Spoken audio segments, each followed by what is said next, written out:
오늘을 사랑하는 묵상 시간입니다. 오늘 본문 말씀 사도행전 9장 26절과 27절입니다.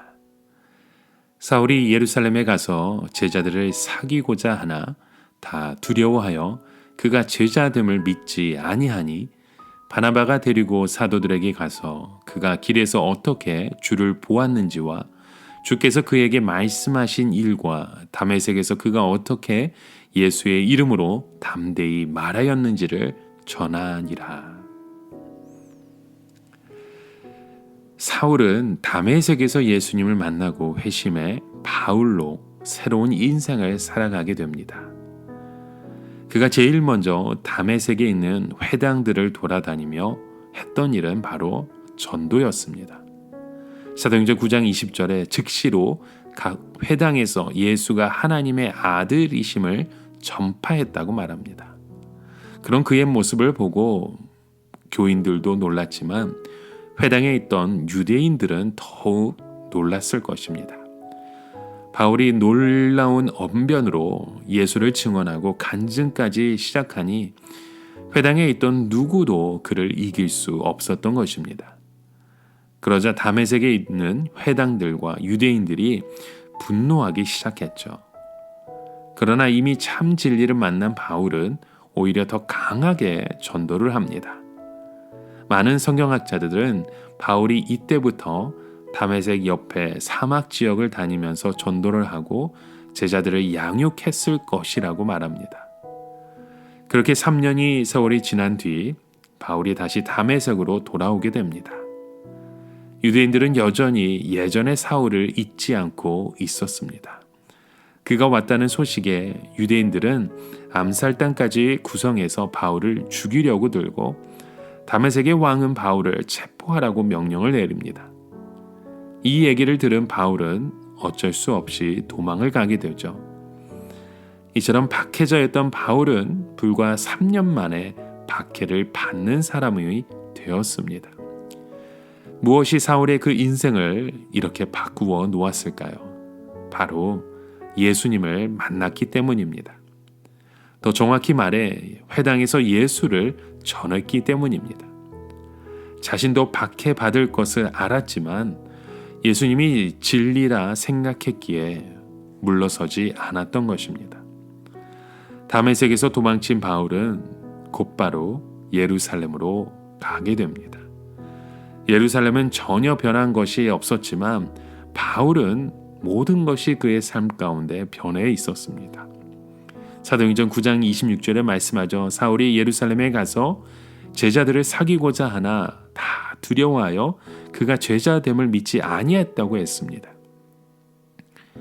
예루살렘 교인들은 바울을 옛날의 박해자로 바라보며 여전히 위장하고 있는 것은 아닌가 하며 의심하고 그를 피했습니다.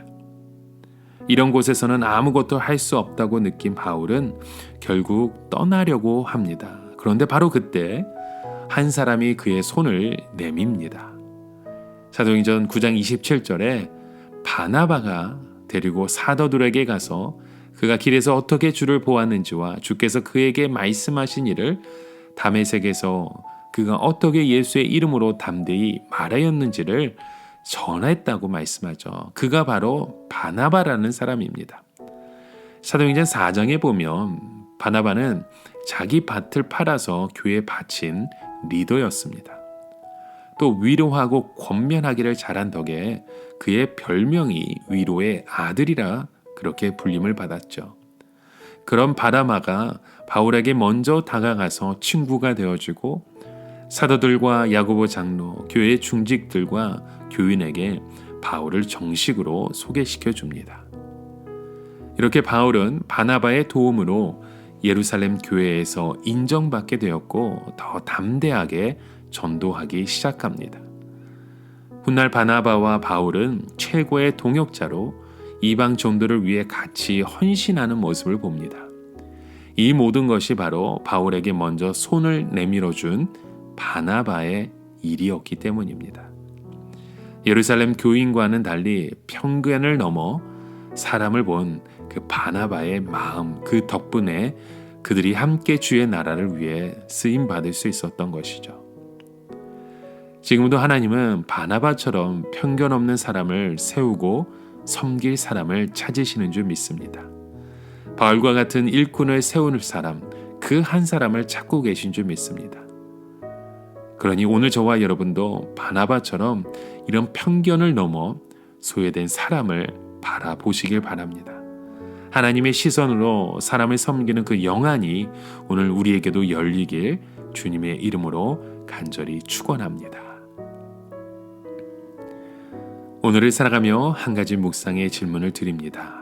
여러분, 오늘 우리의 삶의 그 모습 가운데 우리의 형제자매를 바라보며 어떠한 편견을 갖고 있으셨습니까? 그들을 바라보며 하나님께서 그들을 통해 역사하실 그 믿음의 눈으로 우리의 영안의 눈이 열려 하나님의 이름을 높일 수 있는 저와 여러분의 고백이 되어지시길 주님의 이름으로 간절히 축원합니다. 오늘도 소외된 자를 위해 우리의 손을 내밀어 주시고 그들을 주님의 품 안에 함께 일으켜 함께 동역할 수 있는 저와 여러분의 삶의 고백이 되어지시길 간절히 소망합니다. 함께 기도합니다.